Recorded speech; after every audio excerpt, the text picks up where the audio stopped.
नमस्कार मित्रांनो, नवीन एका व्हिडिओमध्ये तुमचं सहर्ष स्वागत। अवकाळी पावसाबाबत सर्वात मोठी अपडेट आम्ही तुम्हाला घेऊन आलेलो आहे। महाराष्ट्रातील जिल्ह्यांना 10 जिल्ह्यांना रेड अलर्ट देण्यात आलेला आहे। या 10 जिल्ह्यांमध्ये अति मुसळधार पाऊस पडण्याची शक्यता आहे। आतापर्यंत महाराष्ट्रामध्ये पुणे असेल, पुणे जिल्ह्यातील इंदापूर, भिगवण, बारामती अक्षरशः या तालुक्यामध्ये पावसाचा हाहाकार माजलेला आहे। या जिल्ह्यामध्ये पावसामुळे निराकालवा फुटल्यामुळे अनेक शेतकऱ्यांच्या घरामध्ये पाणी शिरले आहे, अनेक शेतकऱ्यांच्या शेतामध्ये पाणी शिरलेलं आहे, अनेक अक्षरशः पुणे सोलापूर हायवेवर देखील पाणी आलेलं आहे। त्यामुळे अनेक वाहने देखील या पावसाच्या पाण्यामुळे वाहून देखील गेलेले आहेत। जवळजवळ महाराष्ट्रामध्ये 26 लोकांचा मृत्यू झालेला आहे। त्यामुळे महाराष्ट्र सरकार आणि प्रशासन अधिक कडकडून जागे झालेलं आहे। त्यामुळे महाराष्ट्र सरकारने आणि प्रशासनाने काही अटी आणि नियम देखील करण्यात आलेले आहेत। आता कोणकोणत्या जिल्ह्याला रेड अलर्ट देण्यात आलेला आहे, कोणकोणत्या जिल्ह्याला येलो अलर्ट देण्यात आलेला आहे, यांच्याबद्दल संपूर्ण माहिती आम्ही तुम्हाला सांगणार आहे। त्यामुळे महाराष्ट्रातील नागरिकांनो, शेतकरी बांधवांनो, हा व्हिडिओ लक्ष देऊन पाहायचा आहे। हा व्हिडिओ शेवटपर्यंत पाहायचा आहे। जवळजवळ 10 जिल्ह्यामध्ये रेड अलर्ट देण्यात आले आहे। 10 जिल्ह्यामध्ये कोणकोणता रेड अलर्ट देण्यात आहे, कोणकोणत्या जिल्ह्याला येलो अलर्ट देण्यात आलेला आहे आणि कोणकोणत्या जिल्ह्याला मध्यम स्वरूपाचा पाऊस पडणार आहे, याची संपूर्ण माहिती आम्ही व्हिडिओच्या माध्यमातून आम्ही तुम्हाला सांगणार आहे। त्यामुळे शेतकरी मित्रांनो, महाराष्ट्रातील नागरिकांनो, हा व्हिडिओ लक्ष देऊन पाहायचा आहे। तसं पाहायला गेलं तर मुंबई भाग असेल, या मुंबई भागात देखील अक्षरशः पावसाळ्याने धुमाकूळ घातलेला आहे। अनेक भागामध्ये पाणी देखील साचलेलं आहे। त्यामुळे मुंबईमधील नागरिकांना नोकरी करण्यासाठी तारांबळ करावं लागत असेल, जॉबला जाण्यासाठी त्यांना कसरत करावी लागत आहे। त्यामुळे मुंबईमधील नागरिकांना देखील आव्हान करण्यात आलेलं आहे, प्रशासनाकडून आव्हान करण्यात आलेलं आहे, सरकारकडून आव्हान करत असेल, ज्या ठिकाणी अति मुसळधार पाऊस पडतो त्या ठिकाणी जास्त पाणी साचलं असेल तिथं न जाण्याचं सांगितलेलं आहे। त्यामुळे मुंबईमधील नागरिकांना सुद्धा सतर्कतेचा इशारा देण्यात आला असेल। जे लोक किनारपट्टीवरती जातात फिरण्यासाठी तेथे देखील सर्वात मोठ्या लाटा येणार आहेत। त्यामुळं आज 4 वाजता बुधवारी लाटा येणार आहेत असं देखील प्रशासनाने कळवलं आहे।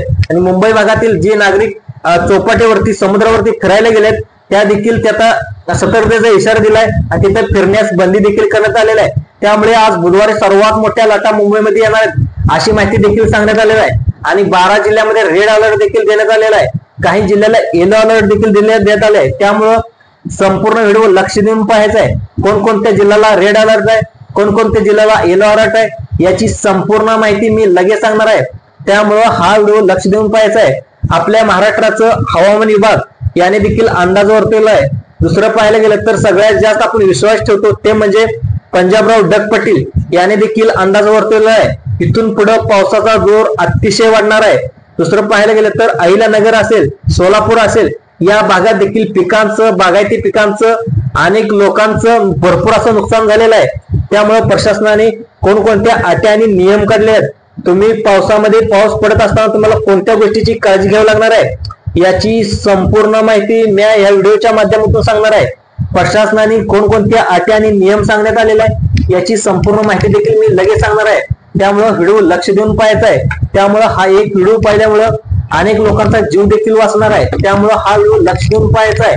त्यात कोणकोणत्या तालुक्यामध्ये सगळ्यात जास्त पडणार आहे, कोणकोणत्या तालुक्यामध्ये कमी पाऊस पडणार आहे, आपल्या महाराष्ट्राचे नंतर पंजाबराव डग साहेबांनी कोणकोणता अंदाज वर्तवण्यात आलाय याची संपूर्ण माहिती मी लगेच सांगणार आहे। त्यामुळे संपूर्ण व्हिडिओ पाहायचा आहे। अर्धवट व्हिडिओ तुम्ही पाहिला तर अर्धवट नॉलेज हे कधीच कामाचं नसतं। त्यामुळे पूर्ण माहिती पाहिजे, अर्धवट माहिती घेतली तर तुम्हाला चुकीचा निर्णय होऊ शकतो।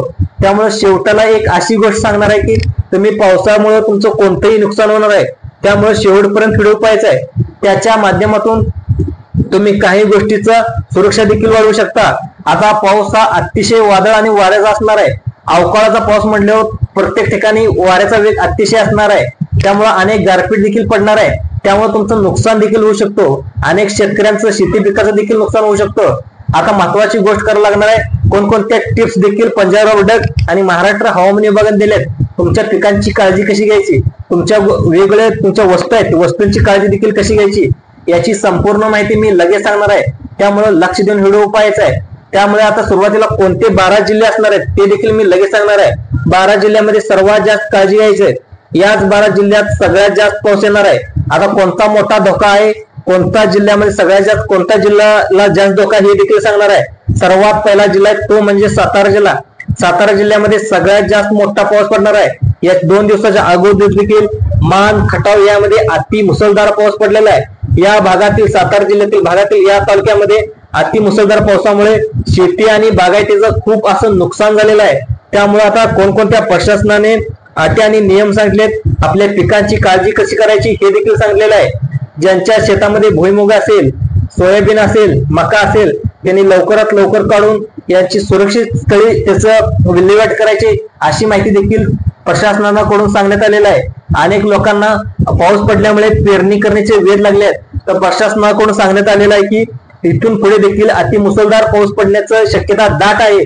त्यामुळे कोणत्याही शेतकऱ्यांनी सरकारकडून कोणती सूचना केल्याशिवाय आपल्या खरीप हंगामाची पेरणी करू नये अशी माहिती देखील स्वतः सांगितलेली आहे। पंजाबराव डक देखील यांनी सुद्धा स्वतः सांगितलेलं आहे, पेरणी कधी करायची, पावसाने तर थोडी वेळ उघडीप दिली तरच पेरणी करायची, आम्ही तुम्हाला सांगू अशी माहिती देखील सांगण्यात आलेली आहे। आता सातारा जिल्ह्यामधील सुद्धा रेड अलर्ट दिलेला आहे। सातारा जिल्ह्यातील नागरिकांनी सुद्धा सतर्क राहायचं आहे। अनेक जिल्ह्यामध्ये फलटण असेल, नंतर पाहायला गेलं तर मान, खटाव या भागात देखील अति मुसळधार पाऊस पडलेला आहे। आता आज देखील रेड अलर्ट देण्यात आलेला आहे। त्यामुळं जे तुम्हाला महत्वाच्या गोष्टी आहेत त्या महत्वाच्या गोष्टी सुरक्षित स्थळी ठेवण्याचा आदेश देण्यात आलेला आहे। त्यामुळे भयानक चिंतेचे वातावरण आहे। आता शेतकऱ्यामध्ये उन्हाच्या तडाख्यामध्ये खूप मोठा पाऊस आल्यामुळे अनेक गारांचा देखील पाऊस तुम्हाला येऊ शकतो। अनेक ठिकाणी कोणता जिल्हा आहे, तो पुढचा जिल्हा कोणता आहे ते देखील मी लगेच सांगणार आहे। तो पुढचा जिल्हा तो म्हणजे सांगली जिल्हा। सांगली जिल्ह्यामध्ये सुद्धा कृष्णा नदीकाठचा भाग असल्यामुळे इथे देखील खूप चांगल्या प्रमाणात शेती केली जाते। इथे देखील खूप मोठं शेतीचं नुकसान झालं आहे। केळीचा बागा, भाजीपाला, द्राक्षे, डाळिंब या पिकाचं खूप सारं पावसामुळे नुकसान झालेलं आहे। येथे देखील पंचनामा करण्याचं काम देखील सुरू आहे। आपल्या महाराष्ट्राचे उपमुख्यमंत्री आणि अर्थमंत्री अजितदादा पवार यांनी देखील सूचना केलेल्या आहेत, जिल्हा अधिकाऱ्यांना सूचना देखील दिलेल्या आहेत। येथे सुद्धा पंचनामा करण्याचं काम चालू आहे। आज देखील सांगली जिल्ह्याला रेड अलर्ट देण्यात आला आहे। त्यामुळे सांगली जिल्ह्यातील लोकांनी काळजी घ्यायचं असे निर्देश देण्यात आले आहेत। दुसरा जिल्हा तो म्हणजे किनारपट्टी लगतचा आहे, तो म्हणजे कोकण जिल्हा। तो म्हणजे सिंधुदुर्ग जिल्ह्यात देखील अति मुसळधार पाऊस पडण्याची शक्यता जास्त आहे। हा कोकण किनारपट्टी लगतचा जिल्हा असल्यामुळे येथे देखील काजू, आंबा, वेगवेगळी सर्वात मोठे बागायती पिकं या जिल्ह्यामध्ये घेतले जातात। याच्या 2 दिवसाच्या अगोदर अति मुसळधार पावसामुळे इथे देखील खूप सारं मोठं नुकसान झालेलं आहे। त्यामुळं कोणती काळजी घ्यायची, काय करायचं येथे देखील प्रशासनाने भरपूर अशी माहिती सांगितलेली आहे। त्यामुळे लक्ष देऊन व्हिडिओ उपायाचा आहे। दुसरा जिल्हा लगेच सांगणार आहे, त्यामुळे आंब्यावर फारसा परिणाम होणार नाही, पण अनेक बागायती आंब्याच्या बागा आहेत तिथे जे काढायला आंबे आलेत तिथे खूप सारं मोठं नुकसान झालेलं आहे। अशा शेतकऱ्याचं महत्वाचं, शेतकऱ्यांनी जे आंब्याच्या बागा आहेत ते लवकरात लवकर उतरून जे लवकरात लवकर त्याची विक्री करायला देखील सांगितलेले आहेत। सर्वात महत्वाचं म्हणजे जे काजू बागायत आहेत तेथील देखील सुरक्षित ठिकाणी जे काजू काढून व्यवस्थित ठेवायचे अशी माहिती देखील प्रशासनाकडून सांगण्यात आले आहे। आता दुसरा जिल्हा तो म्हणजे सिंधुदुर्ग।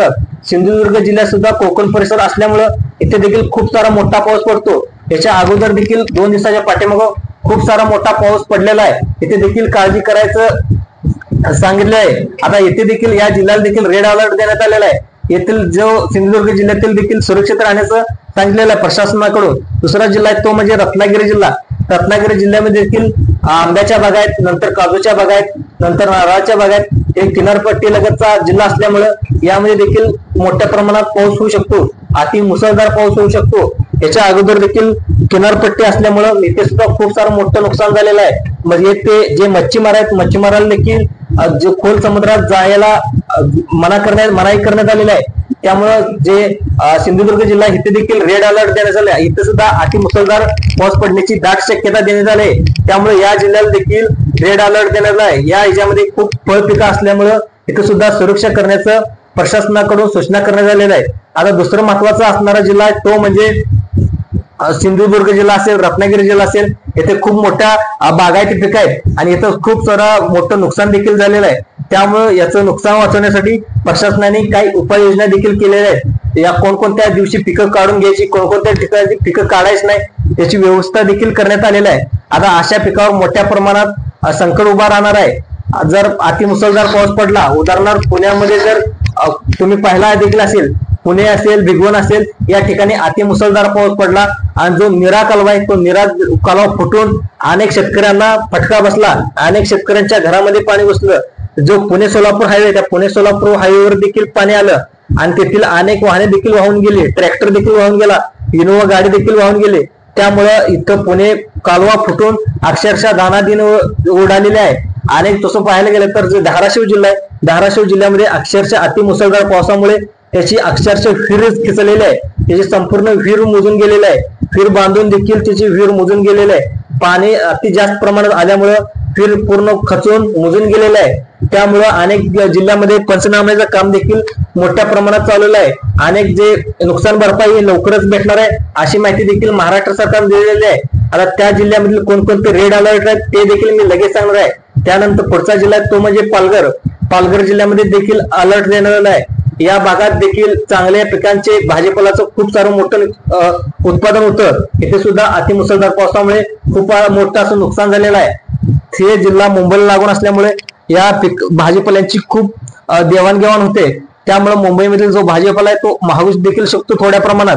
अनेक पिकांचं नुकसान झाल्यामुळं थोडा महागाईचा सुद्धा फटका बसू शकतो. दुसरा जिल्हा ते म्हणजे मुंबई उपनगर. या जिल्ह्याने देखील रेड अलर्ट देण्यात आलेला आहे. इथे देखील प्रशासनाने रेड अलर्ट देण्यात आला आहे.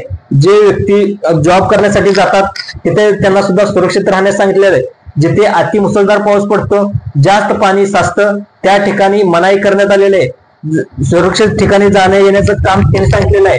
अनेक तेथील मुंबईमधील लोक राहत आहेत, त्या लोकांना सुद्धा ये जाणं करण्यासाठी करावे लागत असे कसरत करावी लागत आहे. त्यामुळे अतिशय सतर्कतेचा इशारा देण्यात आलेला आहे. मुंबईत देखील चौपाटीमध्ये मोठमोठ्या लाटा देखील येत आहे. इथं सुद्धा कोणी जाऊ नये म्हणून प्रशासनाने हाय अलर्ट देण्यात आलेला आहे. त्यामुळे बुधवारी 4 वाजल्यापासून मोठ्या लाटा देखील येणार आहेत अशी माहिती देखील सांगण्यात आलेली आहे. त्यामुळे प्रशासनाने इथे सुरक्षा देखील वाढवण्यात आलेली आहे. मित्रांनो, हे झाले रेड अलर्टचे जिल्हे. जे येलो अलर्ट आहेत ते म्हणजे नाशिक असेल, सोलापूर असेल, नंतर अहिल्यानगर असेल, अकोला असेल या जिल्ह्यात देखील येलो अलर्ट देण्यात आलेला आहे. नागपूर नंतर जो विदर्भ भाग आहे या विदर्भात सुद्धा कमी जास्त प्रमाणात मध्यम स्वरूपाचा पाऊस पडू शकता अशी माहिती देखील महाराष्ट्राचे जे हवामान विभाग आहे हवामान विभागाने दिलेला आहे. नंतर पंजाबराव डक आहेत, पंजाबराव डक यांनी स्वतः सांगितलेलं आहे की या जिल्ह्यात देखील कमी जास्त प्रमाणात जो विदर्भाचा भाग आहे कमी जास्त प्रमाणात पाऊस पडू शकतो. नंतर जो पश्चिम महाराष्ट्र आहे, पश्चिम महाराष्ट्रात सगळ्यात जास्त पडू शकतो. त्यामध्ये फळबागा असतील, नंतर जे बागायती पिके असतील, नंतर याची काळजी घेण्याचं काम सांगितलेलं आहे. दुसरं पाहायला गेलं तर तुम्हाला कोणकोणत्या गोष्टी घ्यायच्या आहेत. विनाकारण कोणतेही काम नसताना घराच्या बाहेर पडायचं नाही. पाऊस चालू असताना, विजांचा कडकडाट चालू असताना आपला मोबाईल आहे तो मोबाईल स्विच ऑफ करून सुरक्षित ठिकाणी ठेवण्याचं सुद्धा सांगण्यात आलेलं आहे. कोणते पाऊस चालू असताना, कोणतेही काम नसताना घराच्या बाहेर पडू नये. शेतीची कामं करत असताना मोठ्या झाडाचा आसरा घेऊ नये. इथे देखील वीज पडण्याचं प्रमाण जास्त प्रमाणात असल्यामुळं तुम्ही कोणत्याही चांगल्या सुरक्षित स्थळी जायचं आहे अशी माहिती देखील प्रशासनाकडून सांगण्यात आलेलं आहे. मित्रांनो, ही माहिती कशी वाटली? ही माहिती आवडल्यास आपले युट्यूब चॅनल आहे संभाजी अर्जुन कुराय या युट्यूब चॅनलला लाईक करा, सबस्क्राईब करा. हा व्हिडिओ जास्तीत जास्त महाराष्ट्रातल्या नागरिकांपर्यंत शेअर करा. धन्यवाद.